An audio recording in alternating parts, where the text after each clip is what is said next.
അപ്പം ഇന്ന് ഞാൻ കണ്ട മൂവി എന്ന് പറയുന്നത് എക്കോയാണ്. ഒരു mystery thriller drama. Film director Diljith Ayyar, writer Bahul Ramesh.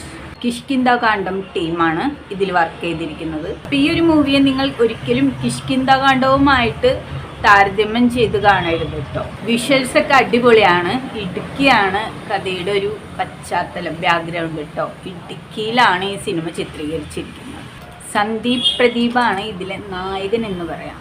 Vineeth, Naren, Ashokan, അങ്ങനെ നമ്മളറിയുന്ന കുറച്ച് താരങ്ങളൊക്കെയുണ്ട് ഈ സിനിമയുടെ തുടക്കത്തിൽ നമുക്കൊരു ലാഗൊക്കെ അനുഭവപ്പെടുമെങ്കിലും പിന്നീട് കഥ ഇൻട്രസ്റ്റിംഗ് ആണ്. കാരണം അടുത്തത് എന്ത് സംഭവിക്കുമെന്ന് നമ്മൾ തന്നെ ആകാംക്ഷാഭരിതരായിട്ട് ഇരുന്ന് പോകുന്ന നിമിഷങ്ങളാണ് കഥയിലെമ്പാടും. ഈ സിനിമ ഇങ്ങനെ ത്രില്ലർ മൂവിയൊക്കെ ഇഷ്ടപ്പെടുന്ന ആളുകൾ ഒരു ടൈമെങ്കിലും വാച്ച് ചെയ്യേണ്ട ഒരു സിനിമയാണ്. അതുകൊണ്ട് കഥ ഞാൻ പറയുന്നില്ല. സിനിമ കണ്ടിട്ട് വന്നിട്ട് പിന്നെ കഥ പറഞ്ഞു കഴിഞ്ഞാൽ പിന്നെ അതിൽ കാര്യവുമില്ല. എന്തായാലും നിർമ്മാതാവിനും സംവിധായകനും മുടക്കിയ കാശ് കിട്ടണ്ടേ. അപ്പം നമ്മളെപ്പോലുള്ളവർ ഫസ്റ്റ് ഷോയ്ക്കൊക്കെ കയറിയിട്ട് സിനിമ കണ്ട് കഥ പറയാൻ പാടില്ല. പക്ഷേ ഈ സിനിമ ഒരു തവണയെങ്കിലും നിങ്ങൾ തിയേറ്ററിൽ പോയിട്ട് കാണേണ്ട ഒരു സിനിമയാണ്.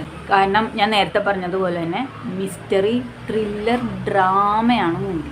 പേര് പോലെ തന്നെ ഇടുക്കിയാണ് ചിത്രത്തിൻ്റെ ലൊക്കേഷനായിട്ട് വരുന്നത്.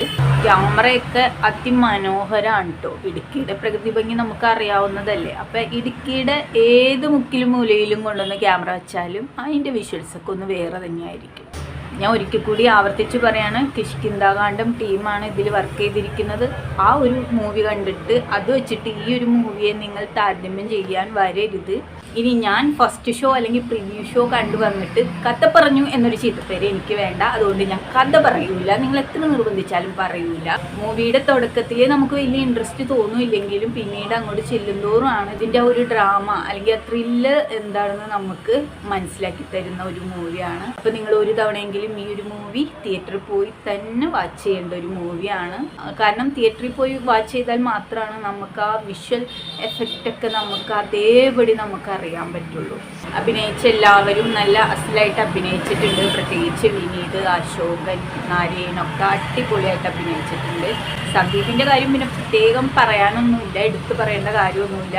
അടിപൊളി എന്ന് പറഞ്ഞാൽ സൂപ്പർ ഗംഭീര പെർഫോമൻസ്. പിന്നെ ഈ ഒരു ചിത്രത്തിൽ കുറച്ച് മലേഷ്യയിൽ ഈ മൂവി കുറച്ച് ഷൂട്ട് ചെയ്യുന്നതായിട്ട് കാണിക്കുന്നുണ്ട്. അപ്പോൾ നിങ്ങൾ ഈ ആഴ്ച ഏത് മൂവി കാണുമെന്ന് പറഞ്ഞ് കൺഫ്യൂഷൻ അടിക്കേണ്ട. നിങ്ങൾക്കൊരു മിസ്റ്ററി ത്രില്ലർ ഡ്രാമ തന്നെ ആയിക്കോട്ടെ, നേരെ വിട്ടോ. കാരണം കൊടുക്കുന്ന പൈസ മുതലാക്കാനുള്ള സിനിമയുണ്ട് കേട്ടോ എക്കോ. അപ്പോൾ നേരെ വിട്ടോ, തിയേറ്ററിലേക്ക് എക്കോ കാണാം.